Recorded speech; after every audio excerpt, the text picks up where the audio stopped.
To Inside Voices, a well-read magazine between the pages podcast. I'm Robert Gwaltney with Jeffrey Dale Lofton this evening, and we're excited to enter into conversation with literary power couple Jason Kyle Howard and Silas House. First, before we begin our conversation, a little bit about Silas.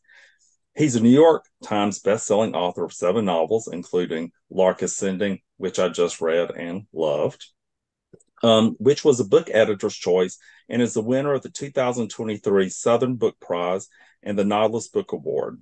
In 2022, he was recipient of the Duggins Prize, the largest award for an LGBTQ writer in the nation. In the following year, he was inducted as the Poet Laureate of Kentucky for 2023 to 2025. He was executive producer and one of the subjects of the documentary Hillbilly, winner of the LA Film Festival's Documentary Prize and the Foreign Press Association's Media Award. His novel Southernmost is currently in pre-production as a feature film. Silas teaches at Berea College, where he is the National Endowment for the Humanities Chair, and at the Naslund-Mann Graduate School of Creative Writing. A native of Eastern Kentucky, he and Jason now live in Lexington, and he was recently nominated for a Grammy. And the other half of this rather intimidating power couple is Jason Kyle Howard, a journalist and nonfiction writer for 20 years. His feature stories, as well as his social and political commentary, have appeared in the New York Times, The Atlantic, The New Republic, Town and Country, Oxford American, and NPR, and that's just to name a few. The breadth of topics examined by Jason's keen mind and nimble pen include how the media should cover Trump's indictment, Queen Elizabeth II's death, heirs' property rights of Black South Carolinians, and a gay coal miner suing energy conglomerate Massey Energy for sexual harassment and gender discrimination. Howard is the author of A Few Honest Words, an exploration of how Kentucky has shaped American music. And he and Silas wrote both Something's Rising, an unflinching look at mountaintop removal coal mining, and the story for the Grammy-nominated music video of In Your Love by Tyler Childers. Jason serves on the faculty of Spalding University's Naslund-Mann Graduate School of Writing. Suffice to say, we could go on all evening, the entirety of the podcast simply summarizing the accomplishments of Silas and Jason, but let's not do that. Let's jump to the interview. And for that, I turn it back over to Robert. Right. So if we encountered each other at a cocktail party, probably one of the things that we would want to know is how did the two of you meet? Mm. Well, actually, I was living in DC for a long time, about 7 years, and we met out at George Mason University in Fairfax, Virginia, where Silas was given doing a reading with the Washington Post Fall for the Book Festival.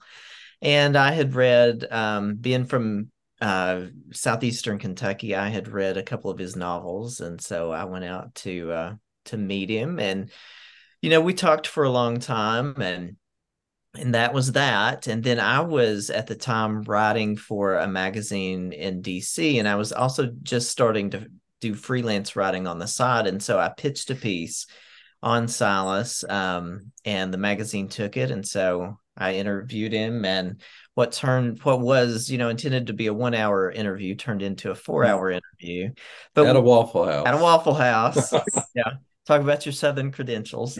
And then, though, we really got to know each other at the Appalachian Writers Workshop in Eastern Kentucky. So that's how we became friends first, and we're friends for a long time. And we wrote a book together. And we survived. And you survived it. So Timothy and I, when we got back in from, actually, Jeffrey and I were both in Kentucky at the Louisville Book Festival this past weekend. Timothy picked me up from the airport. We ate at the Waffle House, and I had the All-Star breakfast. Any of you fans of the All-Star? Lord, yes. Sometimes you just got to have it. You do. Oh, that's a great origin story. Speaking of, origin stories, I am interested to hear, Silas, about the title of Lark Ascending, your most recent novel. So Lark Ascending is the name of a sublimely beautiful piece for violin and piano by Rayfon Williams. And which I think is inspired by the poem of the same name by George Meredith, a 19th century. Right. Did either of those or both of those works inspire you? Will you tell us about that and the origin for this novel? Mostly the piece of music. It's a 14-minute, one movement piece of classical music, and I just think it's transcendent. And as soon as I created the main character for this book, I knew his name was Lark. I don't know why. That was just always his name, and it seemed to suit him well. And when I'm working on a novel, I sort of go out into the world and I'm just looking for whatever the universe is going to offer me that might serve the novel. And so for the first time ever, I heard the Lark Ascending on the BBC. And I just thought that's the soundtrack for this novel, because the song is a journey, and it sort of covers the emotional terrain in 14 minutes that it takes me almost 300 pages to cover in the novel, and it just it sounded like the book to me. And I was just so profoundly moved by the piece that I wanted to use it. I have probably listened to that now 1,000 times, and it still moves me every time. So if this, I say everywhere I go, if this book does one thing positive, I hope it's that it makes people listen to that piece of music. Well, the violin in this piece is it's so mournful, and I think that you capture that in the novel. You expand it, you transcend it to, a different kind of medium, an art in itself. Do you listen to music for inspiration for your other works, or you, Jason, as well? How do other forms of art inspire you to do what you do? Go ahead. You go ahead.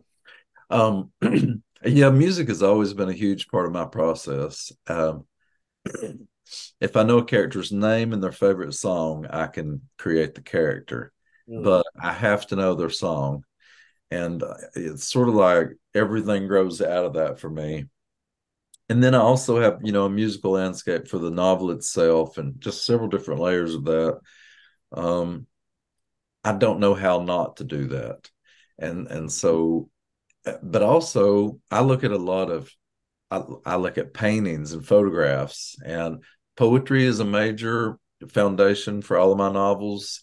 Whatever the theme of the novel is, and wherever the novel is set, I look for poetry that speaks to both of those elements, and that helps to ground me. It's sort of like a little prayer or meditative state that I'm able to go into before I start writing. I'll read that poem aloud, and it transports me to that world that I need to be in. So I always have a touchstone poem for each novel, but then I'll have a certain poem for each character. I just think that when you're spending years with a novel, you have to do whatever it takes, and you just have to figure out these little ceremonies that work for you. And they may not, another writer's ceremony may not work for you, but you just have to figure out what does work for you. And this is one way that we are different in some sense. I mean, music is one of my passions. I write a lot about music. I've written a lot of profiles of musicians, wrote a book about music. I'm a musician myself, just around the house and everything. But Silas, when he writes, he can, he will sit there in front of his laptop and write and be fully immersed in a scene in the moment, just turning it out and music blaring. I cannot do that. My brain just goes somewhere. I get so distracted by it, because even if it's a song I know really well, I'm trying to think of the chord structure of it, or I'm listening to, Barbra Streisand's voice, and hearing a different shade or tone or something like that. So I can listen sometimes to classical music when I write, but I usually tend to prefer silence. But now when I'm working on a book, or even an extended long piece of journalism, sometimes I will usually create like a playlist that I can listen to when I'm not actually writing, some songs that to me speak to what I'm writing about or inform piece of writing. And so if I'm taking the dog for a walk or going on a walk around the neighborhood, I will still be in that headspace that I think that, you know, the songs that I've chosen put me in for the sake of the book. So I try to use music that way. Now, I think my ear, Jason, snagged on you saying that you were a musician yourself. Is that correct? Talk a little bit about your life as a musician. Yeah, well, I began playing the piano when I was 6. I grew up in this little Southern Baptist church, and which is a whole other story. Oh, yeah, Go well, I'm sure we into. can talk about that. Yeah. Get a witness there. And I was always fascinated by the piano. And when a piano solo or whatever would come on the radio, my ears would kind of perk up. And so I told my parents I wanted to learn. And so I started taking lessons and did that for 6 or 7 years. And then I started kind of playing by ear, um, and just going off and doing that really. And that was really informed by the churches as well. And so piano is my main instrument, and I'm not I have a good ear in terms that I can pick out really most anything, but I really wish I was a good guitar player too. He's very annoying because he can play anything he wants to. Well, Sounds what like about you, Silas? Do you play an instrument? I sort of beat at a guitar, you know, I sort of have 3 chords and the truth, and that's about it. But I grew up singing. I've always loved to sing. I'm not a great instrumentalist. And this was a big bonding experience for us. I mean, you were talking about when we first met and we're getting to know each other is music. And, you know, we would back then make mix CDs of our favorite songs, and would sing together and play together. So that was a big touchstone. So you sounds like may, you have a really emotional connection to the music and inspired by that. But Jason, you seem to have a more technical. You seem to examine it more technically too. Yeah, I mean, I think so. You know, although I do have that initial kind of formal training, most of what I go to now and have for, 20, 25 years has been just the sounds of it and trying to duplicate that on my own versus like a formal study of it. But yeah, I'm always thinking of like the chord structure and, oh, what are they doing there? They chose to go to this minor instead of another place. And yeah, there's something in me that I can't always, even if I've heard a song a lot, that I can't always turn off. Would you say that? So we've talked a bit about process, and so we all have a different way of getting to that space where the world, that world that we're creating comes out of us. I think of it sort of as a time machine, especially if you're going back in time to another period, not even if it's just a couple of decades ago. Do you do that, and how do you do that? Is music your time machine? Is music your main inspiration for getting ideas for what you write? When I'm writing a period piece, I mean, music is definitely the way to step back in time easily. But I also think a lot about clothing. I think a lot about fashion. And, I wrote a book set in 1976. And so for just about every day, I was from the point of view of a 10-year-old boy. So I wore Chuck Taylors about every day, and I felt the ground under my feet the way he did. And sometimes I would go stand in the creek, the way he would. And so I'm a bit of a method writer in that way. I really try to surround myself with as much of the pop culture of the time period as well, not just the music, but everything that was going on. I watch, the films of the period, etc. I really love that immersive experience of research. And I do too. I've written quite a bit about Anne Boleyn, who is one of my kind of touchstones, and just have been a history nerd since I was a kid. And so when I write about her, I'm listening to all the great Tudor songs and the compositions of Thomas Tallis and the Coventry Carol or something. Sometimes that will come on, especially during the holidays, and I will get a shiver down my spine to think that Anne Boleyn heard this song and things like that. So yeah, music always puts me in a particular historical place or time period. Yeah, I read that you were fascinated by Anne Boleyn, Jason. Why are you so drawn to her?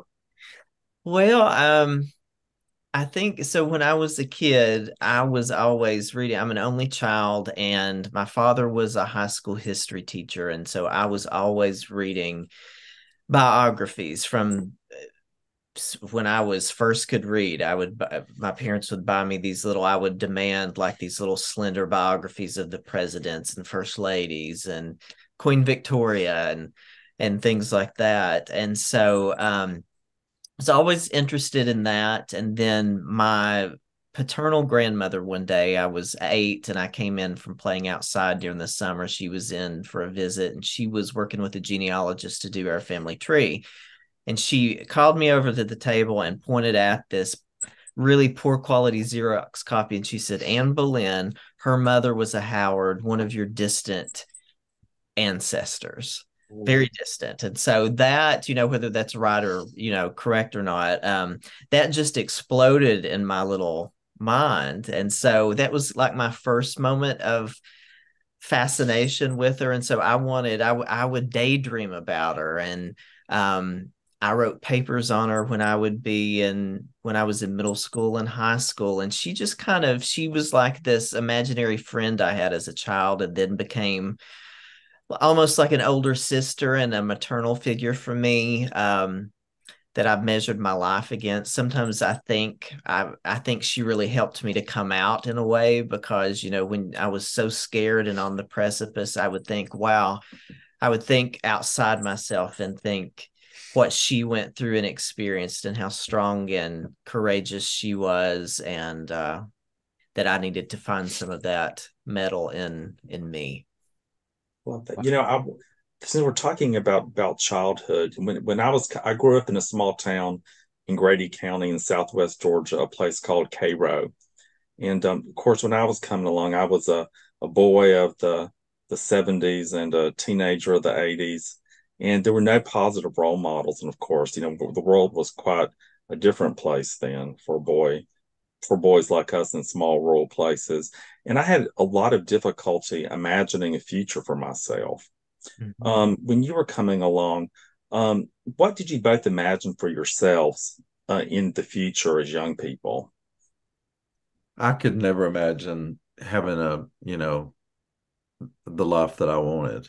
I could never imagine having the relationship that I wanted. Or I was just raised in such a strict fundamentalist, community and culture where everything was so prescribed. And I knew that, I would know, I just thought I would never have that. And I would just, have to live my life sort of like a half life. The only sort of role models that I remember having, the only people that I knew for sure, famous people that was famous, was Tennessee Williams. And I admired the way that he lived his life openly and honestly. And but I also just saw him as, somebody that had enough money to do that, and had broken the bonds of his family enough to do that. And I didn't think I could ever have that.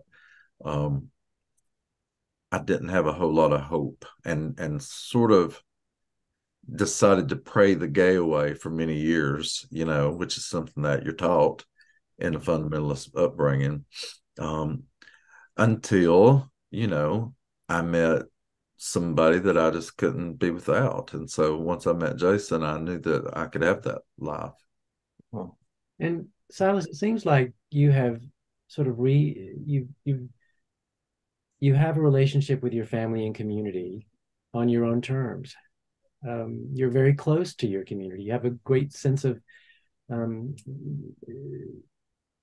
from a fan watching, it feels like you've sort of created the world, as you said, that you wanted, but you haven't broken those bonds as Tennessee Williams did. You enjoy all of that How have you all done that? Well, there's quite a bit of my family that I don't ever see, and I still miss them and I still love them, but it's impossible to have a relationship with people who can't accept you for who you are, and so that's a constant heartache for me. I'm really lucky that I have my parents, and that we've remained close. And I have a few cousins and such, but a whole lot of people I just never see them because I know the way they believe, and even worse, I know the way they vote, and I can't abide it. I can love people from afar. Boundaries are a great thing sometimes. Great. Yeah, and for me, I really was coming of age in the mid 90s, and so I think I had um more examples, I guess, in pop culture, and people that I was looking to. And so, I mean, I was raised, even orientation aside, I was raised by my parents to leave, to leave Appalachia. And we traveled a lot when I was a kid, and so I had that kind of context, and I also wanted to leave. I was really hungry to get out, so I had that in me already. And then by the time the mid 90s came around, and I was having my um sexual awakening, uh I knew that I would have um to leave to survive and to thrive. And I was also, pop culture was so good for me, at least, because I would see somebody like Madonna, embracing gay men, or I mentioned Barbara Streisand earlier. She was really important to me. Or reading a biography of Jacqueline Kennedy Onassis and her literary life, and it pointing me in the direction of a lot of gay men and everything. So I had that, but I was also derailed at some point there by fundamentalism and culture of shame and everything. And also I was a senior in high school when Matthew Shepard was murdered. Um, so so I saw that side of it reflected as well. Hmm. Wow, thank you for sharing that with us. That's really powerful for people to hear, I think. Your lives and your work reflect a profound respect for the land and people and animals that inhabit it. Where does this appreciation come from for both of you? Well, I think we were both really lucky to grow up outside. We both spent a lot of time outside, and the natural world was right at our fingertips. Um, I think often the natural world was a refuge for me. My father is a Vietnam vet who had terrible PTSD. And so, I mean, he was never abusive in any way, but it was a very nerve-wracked household. And the best course of action was to stay outside. Now that I'm an adult, he has been treated, has sought treatment for that, but he never did that until I was out at grown and had left the house. And so the natural world was a safe place for me. I just spent all my time in the creek and in the woods and with the animals. I've never not had a dog, and dogs have always been a balm for me. That's another thing that really joins us. Um, and I think that art builds empathy, and but I also think that there has to be something else that creates a deep empathy in you to be an artist. So it's like a self-fulfilling prophecy or something. You have to be empathetic to appreciate the art, and then the art makes you more empathetic. So I think for me, I've always been saved by the natural world and by the arts. Yeah, and I guess a similar story with me is I go back to the fact that I was an only child, and my parents, again, were both teachers, and they really were intentional about raising me to be independent, to be able to entertain myself and to not be bored. And so I would spend time in my father's record collection or take a book outside to read, but I always gravitated towards animals, and especially dogs. And I think when you're a little gay boy who maybe doesn't even have language for that, but you feel not seen, or not fully seen, I would say in my case, because my family and my extended family certainly saw me. I was the little golden child of my community, my holler in a lot of ways, but I was never fully seen, and I knew that from a young age, or fully understood. Um, and so I always felt like my literary heroes, or the people in these biographies that I read, or my childhood dog, was just always there and just knew me. Telling one's story, artists telling their stories, whether it be through writing or music or painting or whatever whatever form, it's really powerful. And it sounds like you've responded to other people being brave enough to speak their truth, however they do it. What responsibility do you think that the arts and those who create art have to do that, to speak sometimes uncomfortable truths? I think, especially being from Appalachia and feeling like you're from a place where your representatives are not really representing you, especially if you're an LGBT person, you feel, often you feel like you have taxation without representation. And so I think often you turn to your artist to fulfill a lot of those responsibilities. You want your artist to speak out for you and to fight for you. And so I was lucky to have a lot of models in Kentucky of people doing that.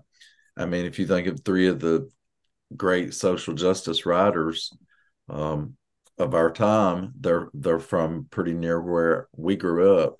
Barbara Kingsolver, Bell Hooks, and Wendell Berry. And I was aware of them from a pretty young age, and they sort of influenced. They did no sort of about it. They influenced me, to feel like I needed to speak up too, and especially about the environment and LGBTQ issues. Yeah. Why is the environment so important for you all? And Jason, I didn't mean to cut you off if you talk about that as well. No, I'm good. Yeah, the environment for me, I mean, I think in some ways, so I was coming of age in the 90s, but my early childhood was in the 80s. And so I was raised in the same community that my parents had been raised in, and they gave me in some ways a lot of freedom. Is that I spent so much time outside and wading in the creeks, and exploring the mountains, riding bikes with friends and everything. And so I think that love of the land seeped in that way, but also I always grew up with such a knowledge of my family's history of the land. Last year there was in August 22, flooding that decimated a swath of eastern Kentucky. And I saw some of that growing up, a lot of flooding, but I was also reminded every year that happened, or every time it would come back around, that my mother and father's generation had been impacted by that.